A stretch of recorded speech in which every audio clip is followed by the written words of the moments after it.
For 2,000 years, the galaxy had spun in relative peace, or what passed for peace among the countless alien empires scattered across the stars.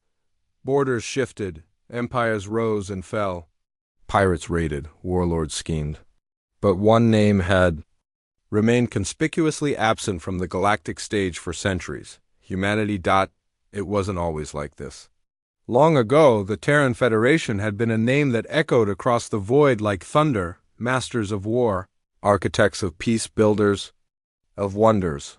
Their fleets were unmatched, their technology terrifying, their resolve unbreakable. But at the height of their power, humanity did the unthinkable. They vanished, by choice or by necessity. The Terrans withdrew from galactic politics, closed their borders, and shut down their wormhole gates. Their worlds went dark. Their fleets disappeared into the void. They left behind only the silence of empty trading posts and the ghosts of warning beacons at the edges of known space.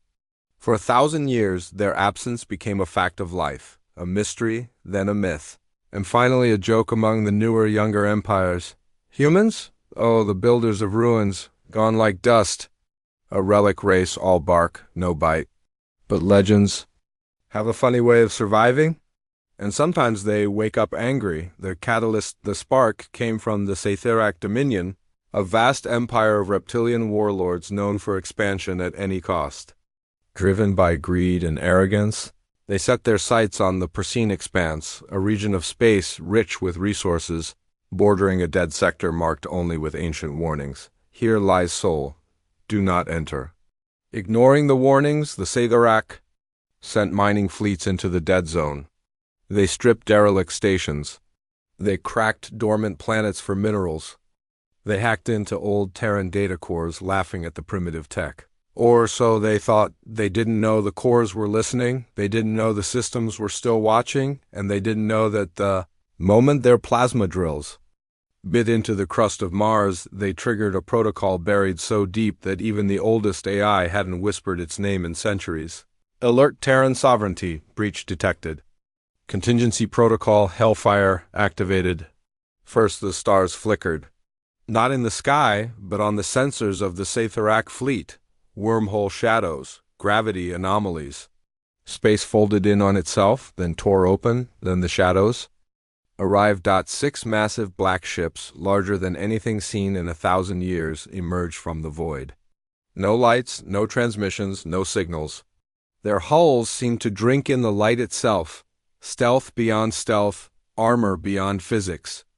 The lead ship bore an ancient name engraved into its bow in jagged, burned lettering. TDS Retribution. The Scytherak admiral laughed. Primitive relics, fire at will. Thousands of plasma bolts lit the void. Rail slugs, graviton warheads, antimatter torpedoes, everything the Scytherak fleet had screamed across space toward the Terran ships, and then nothing. The weapons didn't hit. They didn't even miss. They bent, curved, phased into nothing. Then for the first time in a millennium, the Terran fleet spoke. A cold, mechanical voice echoed across all frequencies in every known language. When humanity fights, the universe burns. A moment later, the lead Terran dreadnought fired its graviton lance. A ripple tore through reality, folding an entire Scytherak battleship into a point of singularity no larger than a marble. Then came the kinetic rounds, rods of tungsten.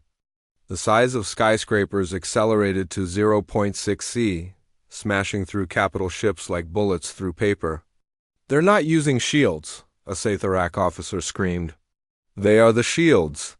Terran armor shimmered with phased distortion fields, reality itself warping around their ships.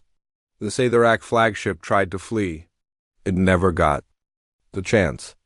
A swarm of hunter-killer drones, black as the void, slipped past every defense, drilled into its hull, and ignited its reactor. The explosion lit the dark side of Mars like a second sun. Within 17 minutes, an entire invasion fleet, 423 ships strong, ceased to exist, and humanity was awake, a single message transmitted on every frequency in every corner of the galaxy. This was your mistake. You woke us, you broke the pact, you forgot who we are. Now the reckoning begins. Across the galaxy, the empires laughed. Nervously, it's just a skirmish. The humans won't come this far. They were wrong. The stars themselves would soon burn. The fall of the Saytharak invasion fleet was not just an event, it was a detonation. A ripple in the very fabric of galactic order. Within hours, every major empire, syndicate, and alliance received the same terrifying sensor reports. Sol is no longer silent. But for the Terran Federation, no, for Terran High Command, this was not a counterattack. This was not even revenge. It was a carefully calibrated, fully automated response that had been waiting. For centuries. When humanity fights, they do not fight for land. They do not fight for honor. They do not fight for ego. They fight for absolute victory. They fight for survival. They fight until the enemy ceases to exist. Physically, digitally, and historically. The vast megaforges beneath Luna's crust, once thought dead, roared back to life. Factories the size of continents deployed automated assembly lines that birthed war machines with terrifying efficiency. Dreadnoughts, black hole artillery, orbital bombardment platforms. On Europa, the Oblivion engine, a classified weapon hidden under the ice for over 1,000 years, activated. Its purpose was simple: to rewrite gravity and localize space-time, to collapse fleets, to shatter moons. To crush stars, the asteroid belt became a moving wall of kinetic kill satellites, each one carrying enough mass accelerated at fractional light speed to flatten a city, crack a continent, or sink an ocean. But the most terrifying were the Echo Legion. These were not ordinary soldiers.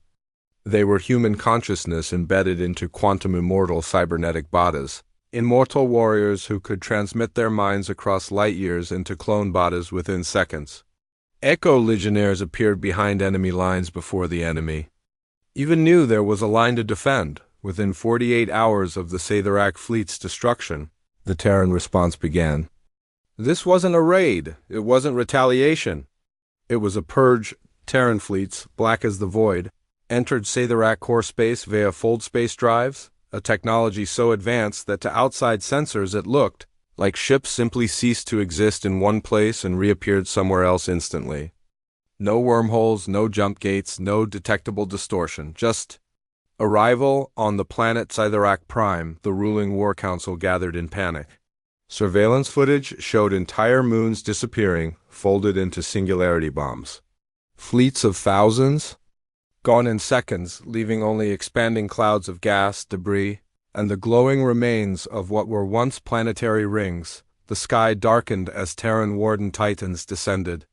Walking mechanical fortresses, each hundreds of meters tall, waded through oceans, through mountain ranges, deploying gravlance arrays that could melt continents or boil the atmosphere from orbit. Etheric planetary defenses, shield grids. Spanning continents, plasma arrays, orbital defense rings, collapsed like paper under hurricane winds. Entire megacities crumbled beneath kinetic strikes from rods of tungsten accelerated to 0.9 C. Hitting with the force of extinction-level asteroids across the spiral arms, the reactions were immediate. Empires that once mocked humanity now trembled. Pirate kings fled beyond the galactic rim.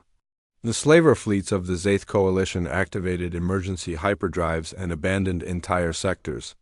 The mighty warlords of the Krell Dominion, once boastful of their martial strength, ordered a total blackout, pretending their homeworld didn't exist. On the diplomatic networks, a single phrase began trending: "The universe burns."